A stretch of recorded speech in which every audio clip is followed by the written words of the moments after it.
Pascal Entraîneur devient l'anti-coach.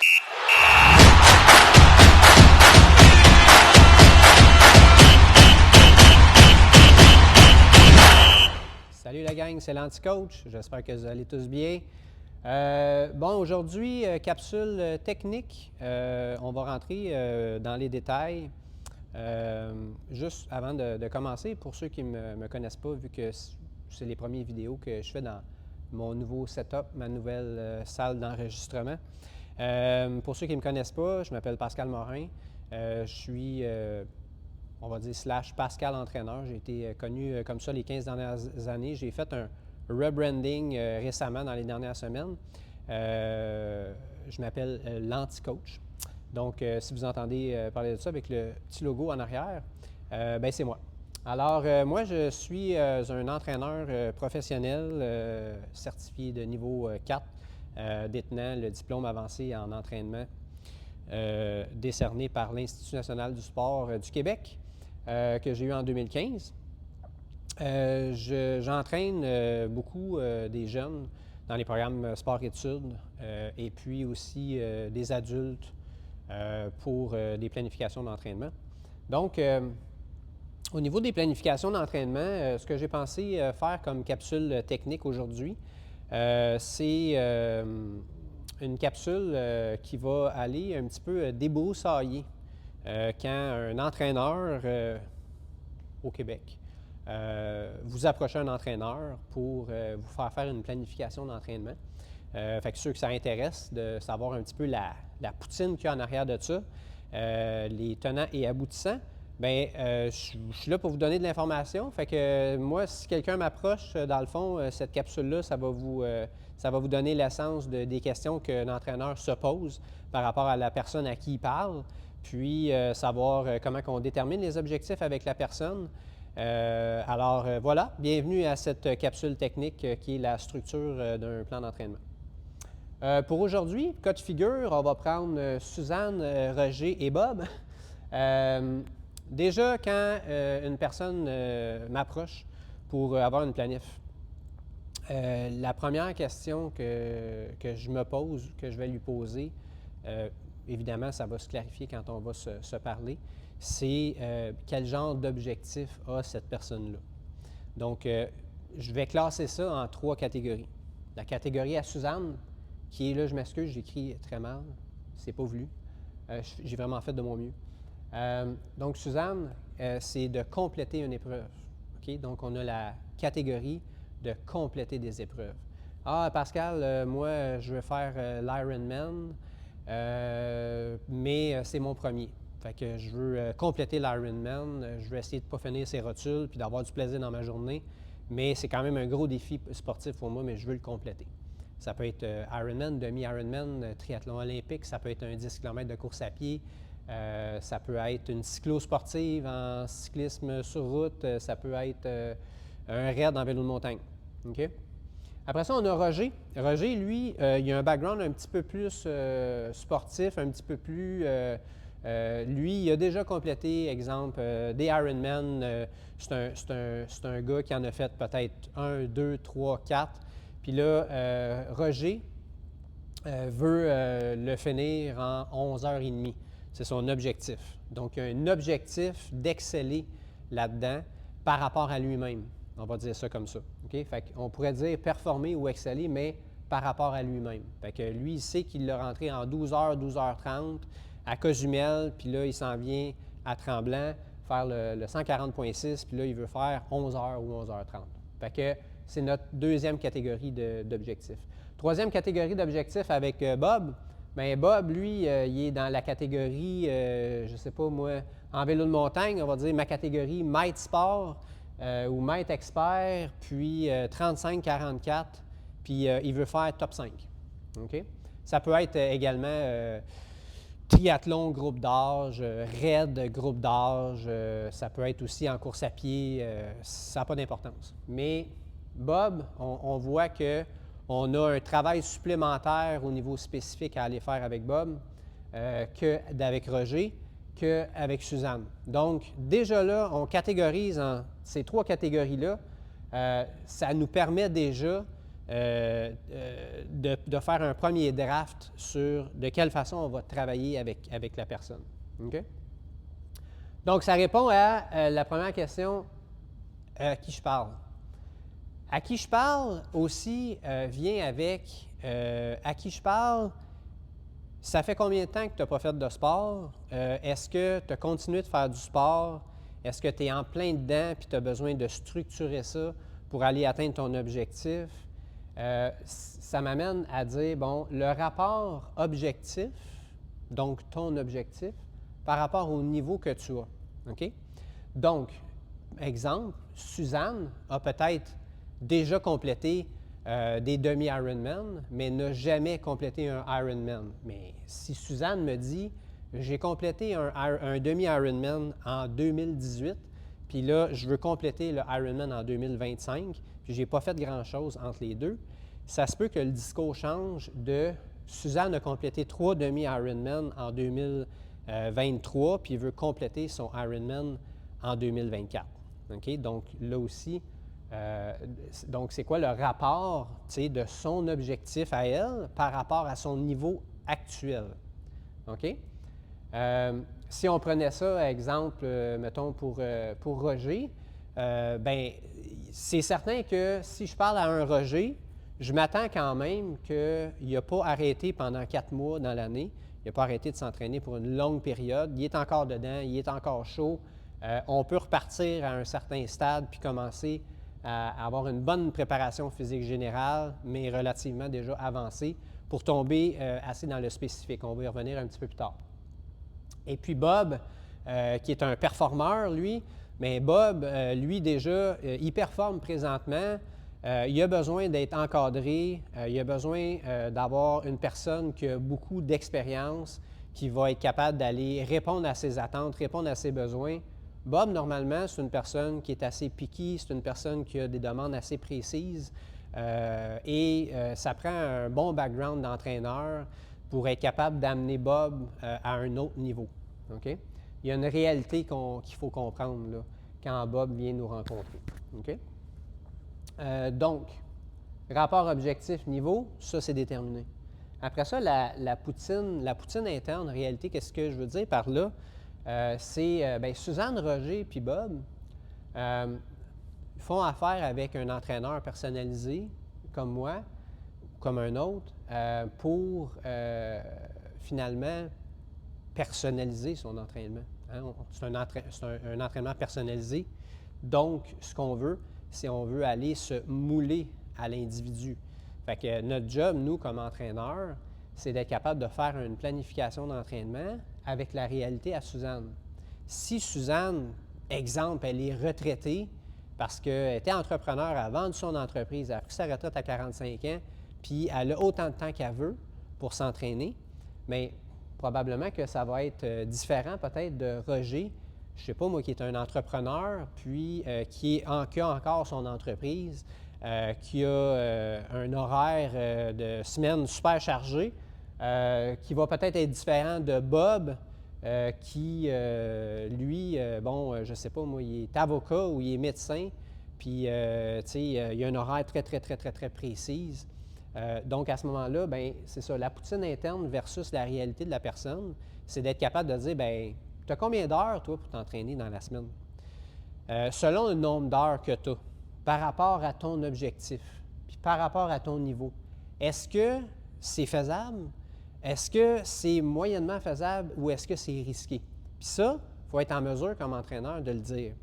Je vous donne un exemple concret. Si Roger veut faire son Ironman, ou prenons l'exemple de Suzanne qui a fait un demi-Ironman en 2018 puis qui veut compléter un Ironman en dedans de 12, 13, 14, 15 heures, puis que Suzanne, elle a 3 heures d'entraînement par semaine, puis qu'elle n'a pas de temps, plus que ça, puis elle ne compte pas en avoir plus, bien, malheureusement, on n'atteindra pas l'objectif. Si Suzanne réussit à faire son Ironman, va réussir à le faire, mais nous, comme entraîneurs, on a une responsabilité d'aviser la personne que ses objectifs, puis c'est à nous aussi à déterminer l'objectif avec la personne. Si on voit que ça ne fait pas de sens, bien, on va y dire, c'est de notre responsabilité, ça. d'aller questionner finalement l'objectif, savoir si dans un topo global, ça se fait. Peut-être que Suzanne elle a 3 heures d'entraînement à faire qu'elle a de disponible dans son horaire, mais peut-être que dans 2 mois, sa réalité va complètement changer, puis que finalement, elle va pouvoir donner 8, 10, 12, 15 heures par semaine pour pouvoir s'entraîner. Donc, il y a beaucoup de questions quand même à poser dans son rapport objectif, niveau la poutine interne aussi, nombre d'heures d'entraînement, tu t'entraînes avec quoi, c'est quoi les périphériques, as-tu une strap cardiaque, as-tu une montre, t'es-tu sur Zwift, as-tu un setup intérieur pour le vélo comme un Wahoo Kicker ou autre? C'est toutes des bonnes questions à répondre. Après ça, bien, vient le temps où on va utiliser les logiciels d'entraînement, comme moi personnellement, j'utilise Training Peaks, que probablement la plupart de vous connaissez déjà. Le Training Peaks, qui est un logiciel qui est très convivial pour les utilisateurs qui ne coûtent rien. Nous, comme entraîneurs, on a une licence d'entraîneur. Donc, nous, de notre côté, comme entraîneurs, on a accès à une panoplie de courbes, de données, de profils records, de fatigue, etc. Et peut-être dans une autre capsule technique, on rentrera peut-être plus dans le détail de Training Peaks. Je pense que ça serait quand même intéressant d'aller dans le détail pour les mordus de chiffres et de courbes qui aiment ça, là, faire de l'analyse. On pourra rentrer dans le détail éventuellement. Une fois qu'on a toutes ces informations-là, on a un profil relativement complet pour Suzanne, Roger puis Bob. OK? Au niveau du testing, parce que là, Suzanne, c'est beau, là, elle a dit qu'elle court tant de kilomètres par semaine, que Roger fait du vélo tant par semaine, puis qu'il pousse tant de watts, puis que ci, puis que ça. Mais c'est quoi qui nous intéresse, là, nous, avec Suzanne, Roger puis Bob? Ça va être complètement différent. Ça va être complètement différent. Donc, si on part par peut-être le plus complexe, c'est sûr que Bob, là, lui, là, il va aller chercher des légères différences qui vont justement faire la différence dans sa performance. À ce moment-là, c'est sûr que Bob, il faut sortir un profil complet.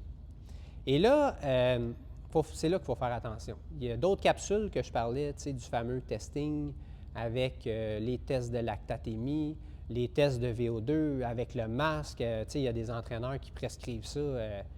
Je veux dire, c'est sans fin, là, finalement, le testing.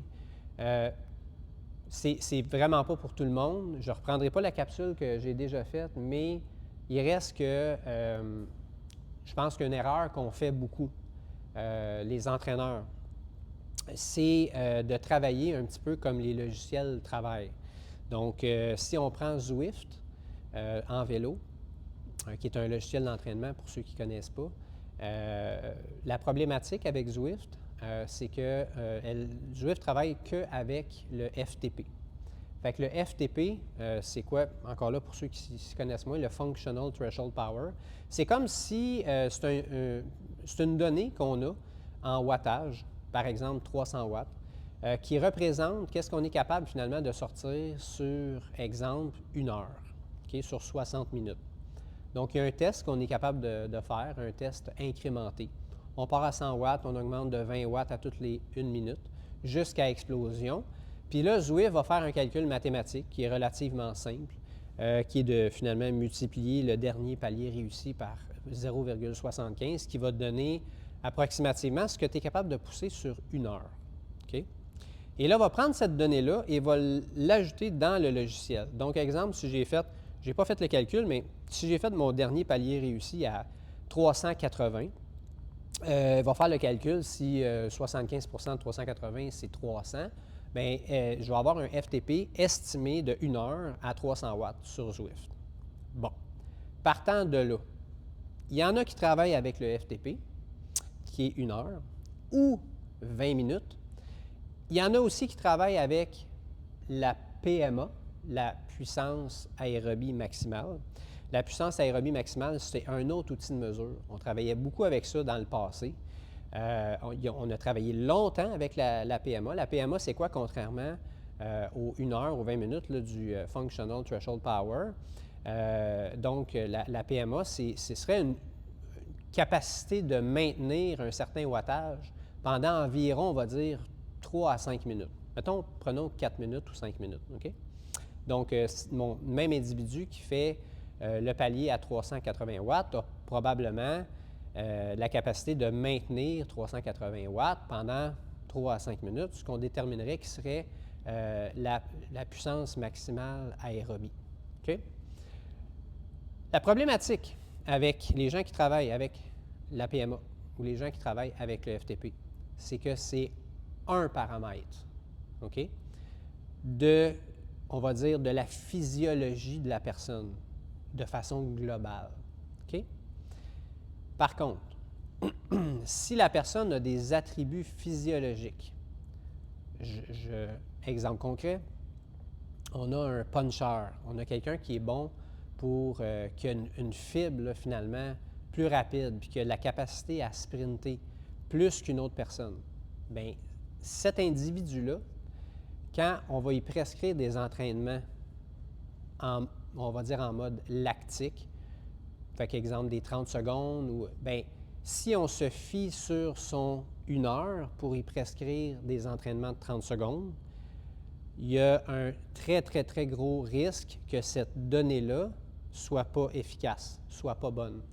Donc, puis au contraire, si la personne, elle est pas du tout, n'a pas du tout de capacité anaérobique et vraiment moins bonne finalement dans la très haute intensité, bien à ce moment-là, peut-être qu'il ne sera juste pas capable de compléter finalement les 30 secondes qu'on va y donner si on s'est fié au FTP. OK? Est-ce qu'on va parler de toute cette technique-là? Là, j'espère que je n'ai pas perdu personne. Probablement que oui, puis ça serait tout à fait normal dans ce que je viens de vous raconter. Mais toute cette donnée-là technique, est-ce que je vais sortir un topo complet de la physiologie de Suzanne? Probablement pas. Pourquoi? Parce que Suzanne, là, on y fera probablement jamais faire du sprint de 15 secondes pour qu'elle puisse aller améliorer ce paramètre-là. Parce que Suzanne, elle veut aller faire du demi-Ironman, elle veut aller faire du Ironman, puis son objectif, c'est d'aller compléter. Donc, on va aller chercher avec Suzanne, là, ce qu'on vise, c'est une préparation physique générale, OK? PPG, on va l'appeler ici. Quand vous voyez ça, PPG, préparation physique générale. Et on va aller chercher une progression dans l'entraînement pour éviter les blessures, exemple en course à pied, OK? Pour arriver éventuellement, si Suzanne veut faire un Ironman, il faut qu'elle court 42. On va aller jusqu'à 30-32 km dans son entraînement, quelques semaines avant son épreuve. Fait qu'on va s'assurer qu'elle est capable de canner 180 km de vélo, puis un 42 km de course à pied. Donc, on va y aller progressif en natation, progressif en vélo, progressif en course à pied, pour arriver à ce que Suzanne là, soit capable de sortir un 12, 13, 14 heures de sport dans une journée, puis qu'elle puisse passer à travers de sa journée, puis compléter son Ironman. Ça, c'est l'objectif numéro 1 avec Suzanne. Roger, lui, il en a déjà complété, mais il a un objectif de temps. Fait que peut-être que Roger, là, on peut peut-être sortir 2 paramètres sur 4 physiologiques. OK? Les 4 paramètres physiologiques. On va parler d'endurance aérobie, on va parler de PMA, endurance aérobie, qu'on peut dire FTP, la PMA, communément appelée la PAM, puissance maximale aérobie. Le troisième, on tombe dans l'anaérobie. Donc, troisième critère physiologique, c'est le niveau lactique, OK? Qui est un 30 secondes finalement on va dire à 1 minute et demie. Et puis après ça, bien, le sprint pur. Donc, pour sprint pur de 10-15 secondes. Est-ce que pour Roger, pour aller exceller dans son Ironman, pour aller chercher 1 heure de moins, une demi-heure de moins que qu'est-ce qu'il a déjà fait, on va nécessairement aller travailler dans le lactique puis dans le sprint? La réponse, c'est totalement non. On n'a pas besoin d'avoir un profil complet non plus pour Roger, même si Roger veut aller exceller. On va peut-être aller travailler dans certains mésocycles que je vais expliquer un peu plus tard. On va aller travailler un peu plus spécifique que Suzanne dans certains paramètres, comme le Functional Threshold Power, le 1 heure. mais on n'ira pas sur un profil complet. Par contre, Bob, bien là, Bob, lui, je veux savoir, il sprint combien sur 15 secondes. Je veux savoir, il va être capable de faire combien sur sa meilleure minute. Je veux avoir son 4 minutes, sa PMA. Puis je veux avoir aussi son profil sur le Functional Threshold Power. Fait que ce que je veux voir, moi, quand je vais tester Bob, je vais voir ce que je veux aller déterminer, c'est un profil record. OK? Donc, ce qu'on appelle profil record. C'est quoi un profil record? C'est simple. C'est qu'on part de, on va dire, mettons que notre plus bas paramètre, ça serait le pic sur 2 secondes. OK? Fait que c'est un sprint, un coup de pédale sur 2 secondes. Puis après ça, on va aller à 15 secondes, 30 secondes, 1 minute, 4 minutes. On va dire 4 minutes, on va dire 12 minutes, 20 minutes, puis 1 heure. OK? Fait que 2 secondes, on va dire, mettons, 15 secondes, 30 secondes, 1 minute, on va dire 4 minutes, on va dire 20 minutes, on va dire 60 minutes. C'est juste un exemple, là. Puis ça, de toute façon, avec les logiciels qu'on a, les entraîneurs, là, on est capable. OK? Attention! L'erreur qu'on fait trop souvent, c'est qu'il y a des, mettons, gens comme Roger qui aiment ça exceller puis qui aiment les chiffres. OK? Il aime ça les chiffres, il aime ça voir ça. Aïe, Pascal, j'ai été voir mon profil record sur Training Peaks, puis mon meilleur 1 heure, là, c'est 200 watts. Hey, c'est vraiment bon, hein, ça, 200 watts. Oui, mais est-ce que, Roger, est-ce que tu l'as déjà testé, ton 60 minutes, pour dire que ton meilleur 60 minutes, c'est 200 watts? Ben non, je n'ai jamais testé ça. Bien, comment tu fais pour savoir que 200 watts, c'est ta meilleure performance sur 1 heure? Tu ne peux pas le savoir. Tant que tu n'as pas testé le profil record sur tous les paramètres, tu ne peux pas savoir, tu ne peux pas présumer que c'est la meilleure performance. Un autre aspect intéressant, si on prend exactement le même profil record, mais qu'au lieu d'exemple d'être en wattage, on est en battements par minute au niveau cardiaque. OK? Quand on détermine des zones d'entraînement cardiaque, exemple zone 1, zone 2, zone 3, parce qu'on veut prescrire des entraînements en zone cardiaque, bien, il est faux de dire qu'on peut aller chercher sur Training Peaks ou sur Strava ou sur Garmin un profil record en disant « Ah, bien, il me dit que mon meilleur 20 minutes cardiaque, c'est 160 BPM, Pascal. » Fait que ça veut dire que ça serait, mettons, ma zone 4. C'est faux. Ça va être vrai si on a déterminé c'était quoi ta fréquence cardiaque maximale. C'est quoi ça, Pascal, la fréquence cardiaque maximale? C'est simple. Si tu veux tester ta fréquence cardiaque maximale, tu fais un test à l'effort, un test incrémenté. Comme je parlais un petit peu plus tôt, exemple, le test incrémenté FTP test sur Zwift, épreuve d'intensité. Puis quand on arrive à la fin, puis qu'on est en train de casser, on est en train de péter dans le test, eh bien, à ce moment-là, on change nos gears, puis on donne tout ce qu'on a pendant 1 minute, puis on essaie de faire monter la fréquence cardiaque. Si on voit 190, on veut voir 191. Si on voit 191, on veut voir 192, et etc., ainsi de suite, pour avoir la fréquence maximale qu'on voit à l'écran. OK? C'est la seule façon de tester la fréquence cardiaque puis d'établir des bonnes zones d'entraînement. OK? À moins que la personne ait récemment fait une performance dans le sport qui mérite, on va dire entre parenthèses, qui est digne de dire qu'on peut se fier à ce paramètre-là parce qu'il s'est vraiment rendu au bout de lui-même, puis quand il a terminé, il s'est jeté en bas du tapis roulant ou il s'est jeté en bas de son vélo, puis je veux dire, il saignait des oreilles. Là, à ce moment-là, on va pouvoir aller dans le profil record puis déterminer la fréquence cardiaque maximale. Fait que, est-ce que c'est dégueulasse d'aller faire la fréquence cardiaque maximale? Tout à fait. C'est dégueulasse. Mais des fois, c'est intéressant d'avoir cette donnée-là. OK? On ne fait pas faire ça à tout le monde. On va-tu faire ça à Suzanne? Pense pas. On va-tu faire ça à Bob? Oui. On va-tu faire ça à Roger? Un test à l'effort? Peut-être, à ce moment-là. OK?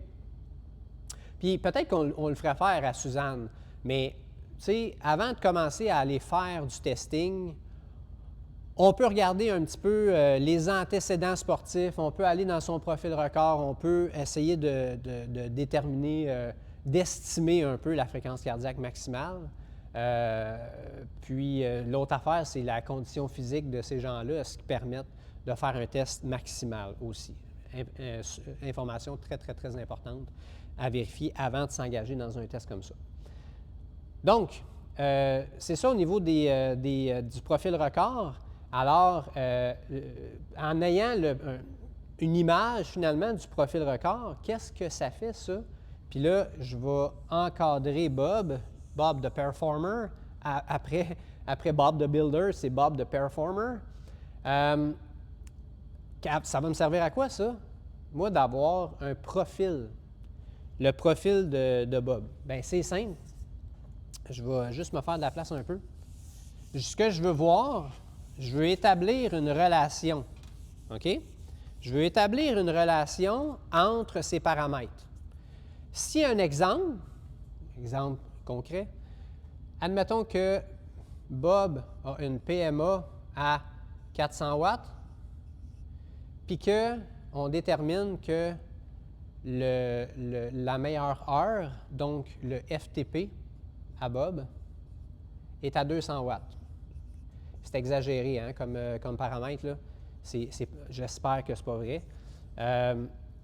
Bien, moi, comme entraîneur, là, puis là, c'est là qu'on fait la différence entre des entraîneurs moyens puis des entraîneurs qui sont sur la coche. OK? C'est de savoir, OK, mais pèse combien, Bob? Ah, il pèse 80 kilos. Excellent. On va ramener ça. On va ramener ça, les watts par kilo. Combien de watts que tu pousses par kilogramme corporel? On va ramener ça à un chiffre. Puis, on va se dire, OK, mais là, Bob, là, dans sa catégorie d'âge, là, normalement, là, si on veut l'envoyer à la guerre, il devrait avoir entre temps et temps sur son 4 minutes, puis il devrait avoir temps et temps sur son FTP.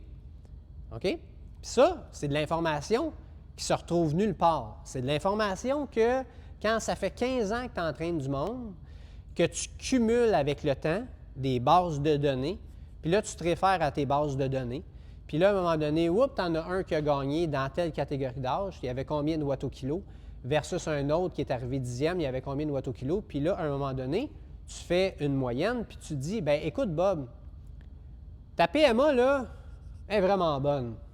Bravo. Ça, là, c'est un chiffre, là, tu es hyper compétitif. Tu peux aller à la guerre avec ta PMA. Aucun problème. Par contre, ton FTP devrait se retrouver entre ça et ça. Puis là, tu te retrouves à 200 watts. Fait que, je vais donner un exemple. Admettons qu'on a déterminé que ça devait être entre 250 puis 280 watts sur une heure. OK? Puis que lui a 200. Tu fais, il y a un problème avec ton FTP. Pour les raisons que je viens de mentionner. Fait que quand que je vais partir dans ma préparation, là, qu'on va voir un petit peu plus loin, là, quand on va déterminer les mésocycles d'entraînement, est-ce que je vais aller mettre l'accent là-dessus? Bien non, je ne vais pas aller mettre l'accent là-dessus. Je vais aller mettre l'accent là-dessus.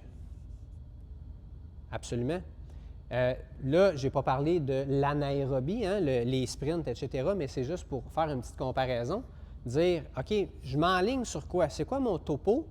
Puis là, est-ce que j'ai des grosses lacunes à aller combler? J'ai-tu un gros écart à aller rechercher? Si la réponse est oui, on sait d'emblée sur quoi mettre l'accent. OK?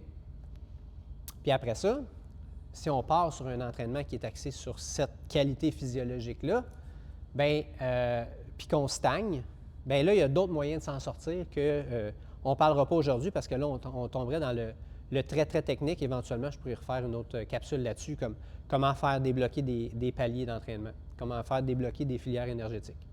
OK? Donc, c'est à ça que ça sert d'avoir un topo global. OK? On va garder cet exemple-là. Pour les autres, on va enlever Suzanne, puis on va enlever Roger, puis on va juste garder Bob. Parce que là, on le sait, là, à cette heure-là, que Bob, là, il a un méchant problème avec son FTP.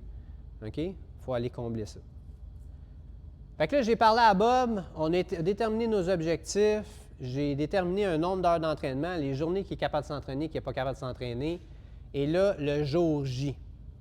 Bon, bien, on s'entraîne pour le mois d'août. Ah non, c'est vrai, Bob, c'est celui qui performe. Il s'en va faire une Coupe du Québec en vélo de montagne. Puis lui, exemple, il veut aller performer au mois de juillet au championnat québécois de vélo de montagne. Cette année, c'est à Sherbrooke. OK? Fait que son objectif,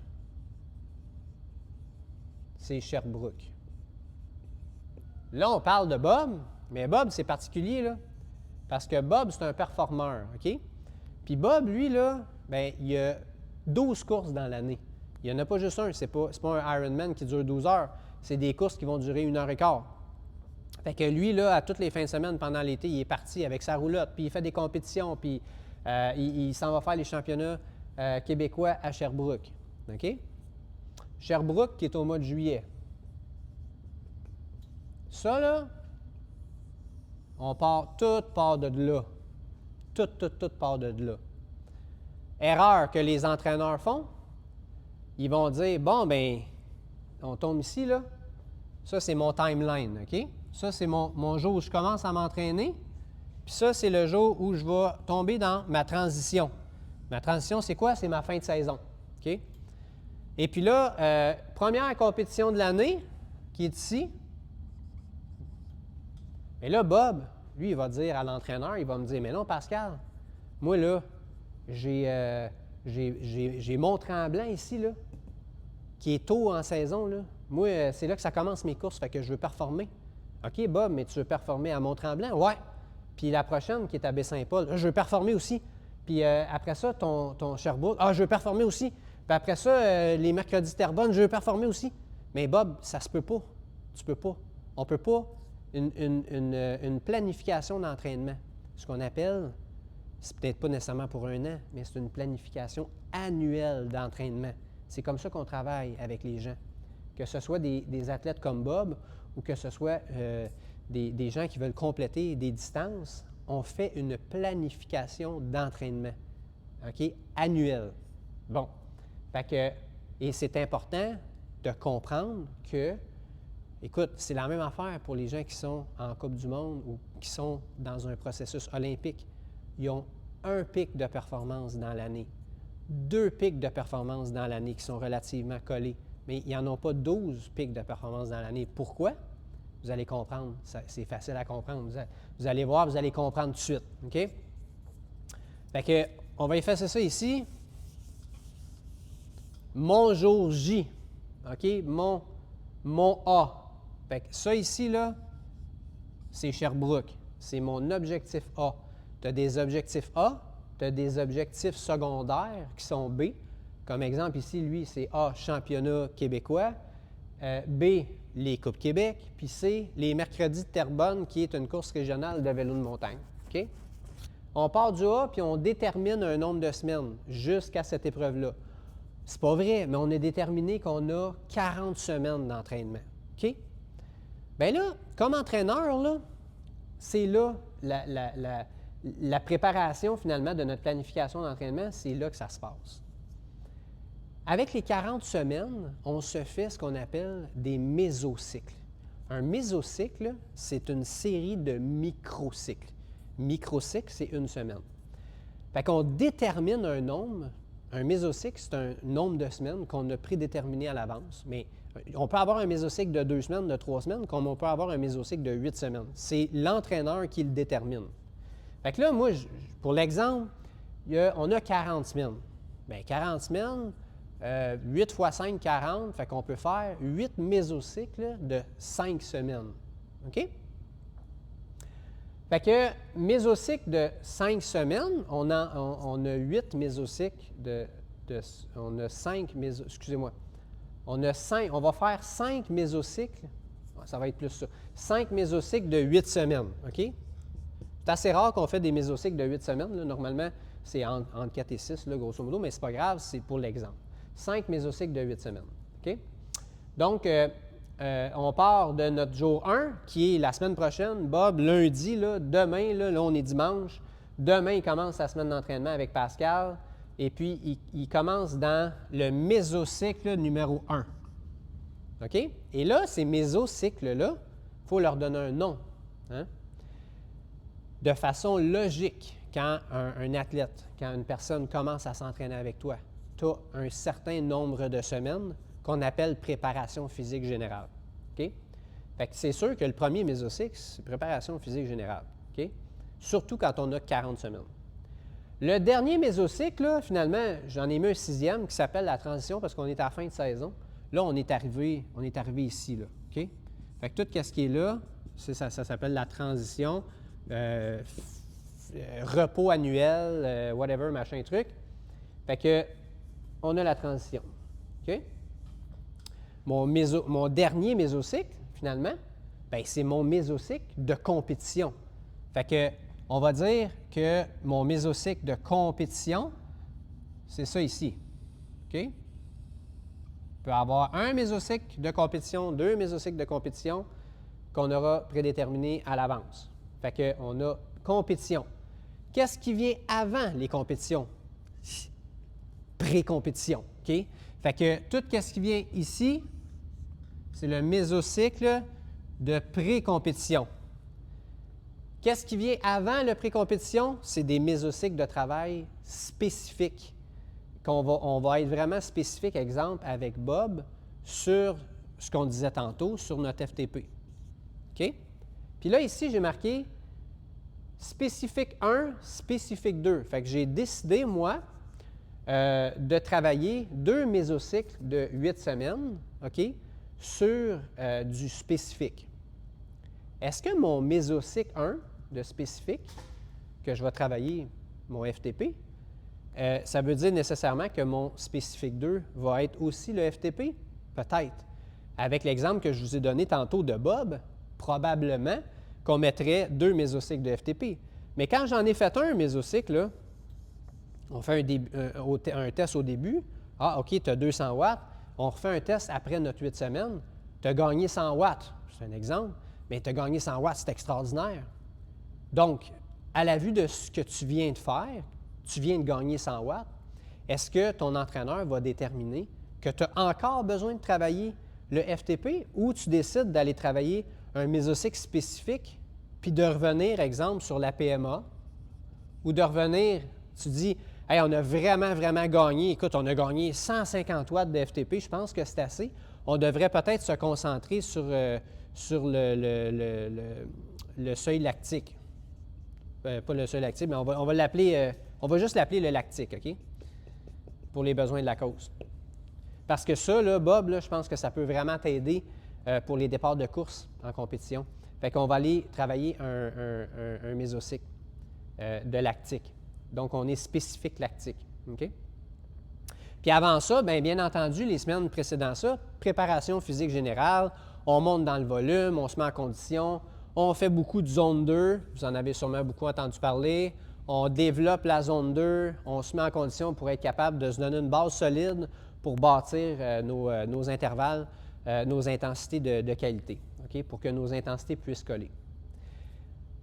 Si, admettons que je travaille un 8 semaines de FTP, ici, qu'est-ce que ça veut dire, ça, pour mon athlète?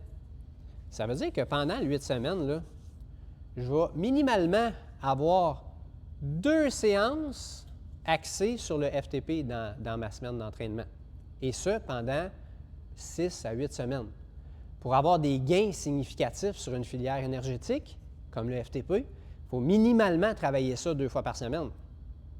Donc, on a 2, puis c'est des gros entraînements. C'est des entraînements qui sont vraiment tough, des entraînements de FTP. Puis là, j'en ai 2 dans ma semaine. Je ne peux pas tant en mettre une 3e. OK? Fait que il faut aussi aller chercher du volume, il faut peut-être faire de la musculation, il faut faire le restant de notre semaine aussi. Il faut faire notre zone 2, il faut faire un gros volume, un petit volume, etc. Donc, ça vient de dessiner pas mal ma semaine. Je ne peux pas rien rajouter d'autre, là. OK?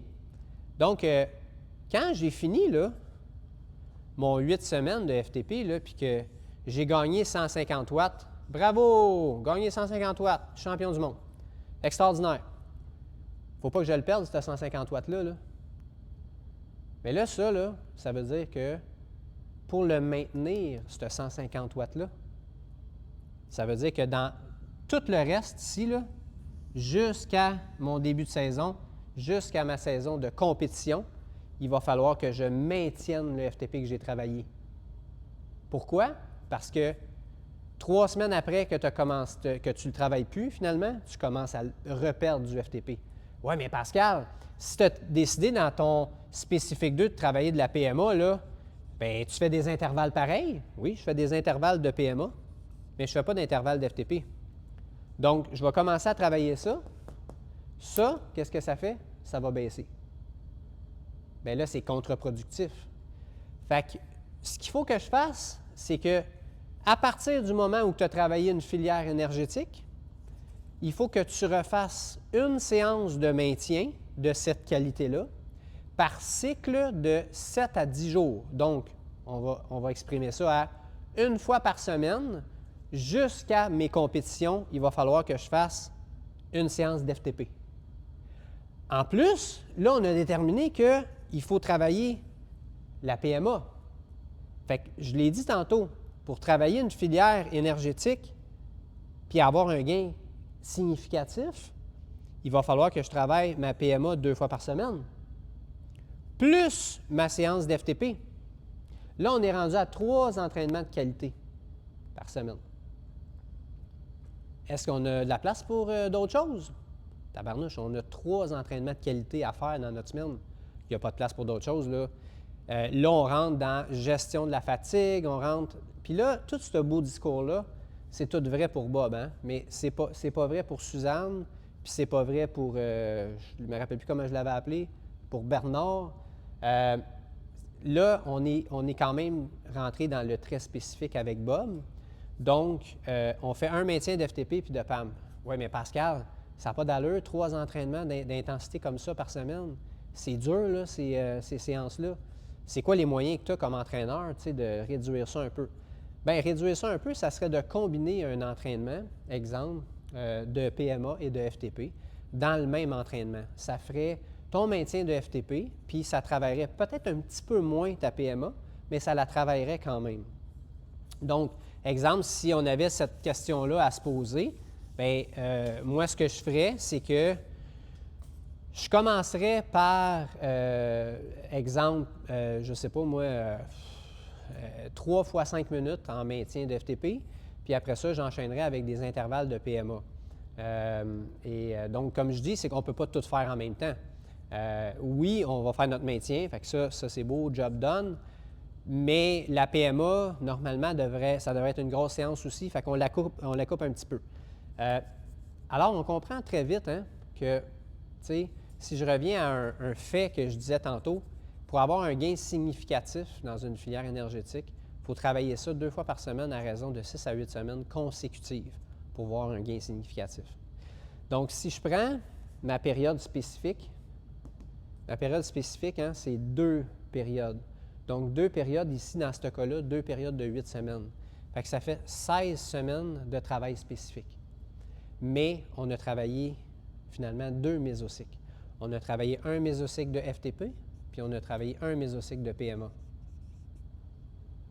Alors, on comprend assez vite que dans une année, puis là, on a le temps, là, on a 40 semaines. Mais tu sais, c'est pas vrai que je peux travailler ça en préparation physique générale. C'est pas vrai que pré-compétition, je peux charger ça. Parce que pré-compétition, il faut aller chercher du volume d'entraînement aussi. Il faut aller chercher des heures de selle. Il faut aller, en pré-compétition, aller faire de la simulation de course, ces choses-là. Donc, oui, on va faire comme un rappel FTP dans la simulation de course, mais c'est pas vrai que je vais être très spécifique PMA. Donc, on a vraiment 2 fois 8 semaines qu'on peut être très spécifique. Puis, on a 40 semaines. Fait que si, exemple, Bob m'est arrivé, puis qu'au lieu d'avoir 40 semaines, j'avais eu 30 semaines. Bien là, ouf, là, il faut tout refaire nos mésocycles en conséquence pour être capable de livrer la marchandise, mais avec 10 semaines de moins. Donc, vous comprenez que dans une année, là, on ne peut pas travailler le lactique, on ne peut pas travailler le sprint, puis le FTP, puis la PAM, puis plusieurs mésocycles de toutes en même temps. C'est impossible parce que time frame, ça ne rentre pas. OK? Alors, là, je suis parti dans le très spécifique pour Bob, mais c'est vraiment mon objectif aussi aujourd'hui dans la capsule, c'était un petit peu de vous faire voir la complexité qu'un athlète peut amener, puis le thinking en arrière d'un plan d'entraînement que Bob va recevoir sur Training Peaks, qui va avoir l'air probablement bien simple, puis fait comme « Ah, ouais, OK, je vais faire ça », puis, mais tout ça, c'est pas le fruit du hasard. Si vous voulez savoir si votre entraîneur est un entraîneur de qualité, demandez-lui sa planification annuelle. Parce que moi, quand je vais avoir un athlète, je vais avoir, même si c'est Suzanne, des gens qui font, sportivement, qui font des événements, on va les appeler les athlètes d'emblée, là, OK? Mais que ce soit Suzanne, que ce soit Bernard ou que ce soit Bob, il y a une planification annuelle qui est faite avec une détermination des cycles d'entraînement. Et puis, ces cycles d'entraînement-là, ils sont nommés par l'entraîneur. Donc, si vous demandez ça à votre entraîneur, puis qu'il n'est pas capable de vous fournir votre planification annuelle, il y a un problème. Il y a un problème. Ça veut dire que votre entraîneur fait ça, puis qu'il vous fait un plan d'entraînement au gré du vent, puis au fur et à mesure que les semaines passent. OK? C'est pas ça qu'on veut. On veut avoir une personnalisation, nous. Hein? Vous faites affaire avec un entraîneur pour personnaliser vos mésocycles d'entraînement selon vos paramètres à vous autres, selon votre réalité. Fait que, c'est quoi pour un entraîneur de s'asseoir, de prendre 1 heure ou 20 minutes ou une demi-heure, peu importe le temps qu'il prend, pour déterminer c'est quoi les mésocycles d'entraînement. Intéressant aussi d'avoir la planification annuelle.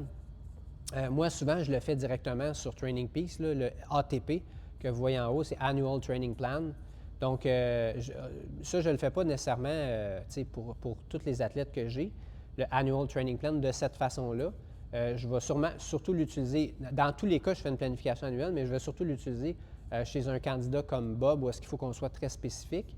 Bien, ce qui est intéressant de voir, c'est que j'ai déjà, finalement, pour la personne que j'entraîne, s'il a, exemple, le Training Peaks Premium, que tu peux avoir, je pense que ça coûte 9 $ par mois, Bob, il peut voir la même chose que moi, du côté entraîneur, je vois dans Training Peaks.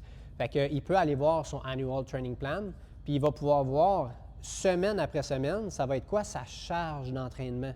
Hein? Parce qu'il y a une modulation aussi de la charge d'entraînement, qui est faite en escalier. Moi, j'aime bien travailler de cette façon-là. Fait qu'on va avoir, exemple, un peu comme ça. Fait que, je vais vous donner un exemple. Dans le mésocycle, il va y avoir la semaine 1, la semaine 2, la semaine 3, puis la semaine 4. La semaine 4 qu'on va appeler, mettons, une régressive. OK? Qui va avoir une semaine un petit peu plus de récup. Ça ne veut pas dire qu'il ne fait rien.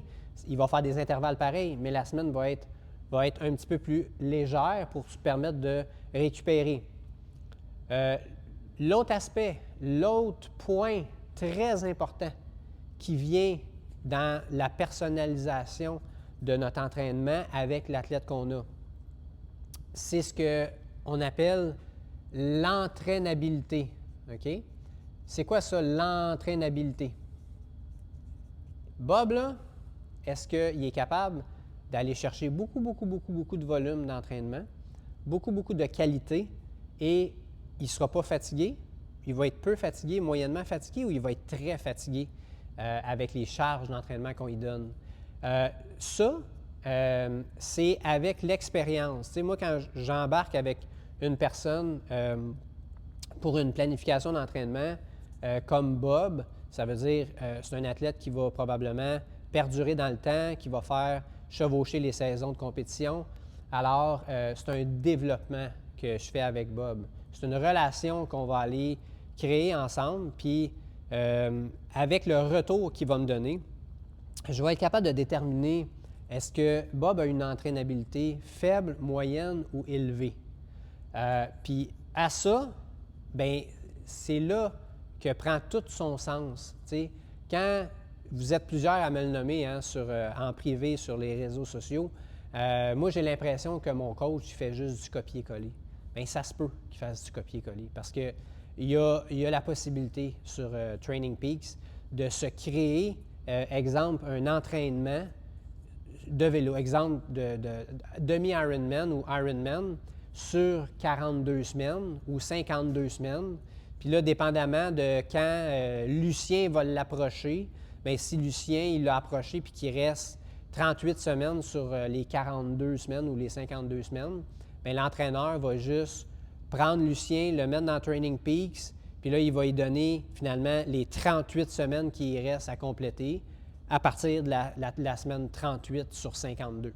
S'il y a 42 semaines, il va partir à 42 semaines sur 52. S'il y a un an full, il va partir finalement la première semaine sur 52, 52e semaine. Puis là, il va simplement, son plan d'entraînement, il va cocher Lucien, puis à ce moment-là, il va être capable simplement d'aller cacher toute l'année d'entraînement, puis au fur et à mesure que les semaines avancent, pour finalement te donner l'impression qu'il te fait une planification par semaine, il va juste décocher de cacher l'entraînement. Fait qu'il va te décacher l'entraînement une semaine à la fois. Mais c'est un entraînement qui est zéro personnalisé. C'est un entraînement surtout qui ne prend aucunement en compte l'entraînabilité de la personne qui est majeure. OK? C'est majeur parce que, surtout chez les adultes là, qui ont 40 ans et plus, l'entraînabilité peut être très, très, très, très, très variable. Puis même chez les jeunes, c'est très variable. J'entraîne des jeunes aussi. Donc, on ne prend pas en compte dans ces plans-là l'objectif par rapport au niveau. On ne prend pas nécessairement en compte au jour 1, qu'est-ce que tu as fait les 1 mois, 2 mois, 3 mois passés?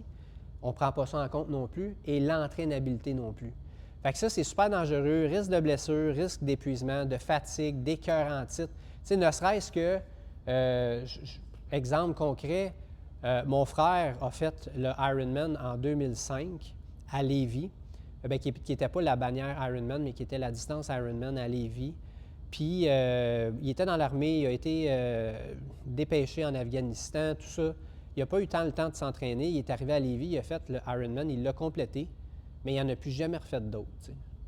Fait que c'est ça l'objectif de faire du sport. Est-ce que c'est ça l'objectif d'avoir une planification d'entraînement qui est mal adaptée? T'sais? Puis là, tu arrives, tu fais ton épreuve, puis tu t'écœures parce que tu ne l'as pas bien vécu, parce que tu as souffert tout le long, parce que c'était pas le fun. Ben non. On s'engage pour 40 semaines, 50 semaines, 30 semaines.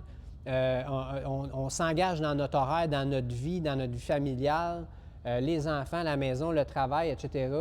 Ce qu'on veut, c'est bien vivre notre événement. On va avoir du plaisir, on va avoir du fun là-dedans. Mais surtout, guys, on veut incorporer le sport dans notre vie pour toujours. C'est ça l'objectif ultime. Puis, si tu as un athlète qui arrête de faire du sport suite à un entraînement qui était mal calibré de la part de l'entraîneur, bien là, on n'atteint pas l'objectif. J'espère que ça vous a plu. N'hésitez pas, j'ai une chaîne YouTube, je suis sur TikTok, je suis sur Facebook, je suis sur Instagram, donc sur l'Anticoach. N'hésitez pas à aller vous abonner à ma chaîne YouTube. J'ai déjà facilement une quinzaine d'épisodes de podcasts qui sont là-dessus, en plus d'autres capsules techniques.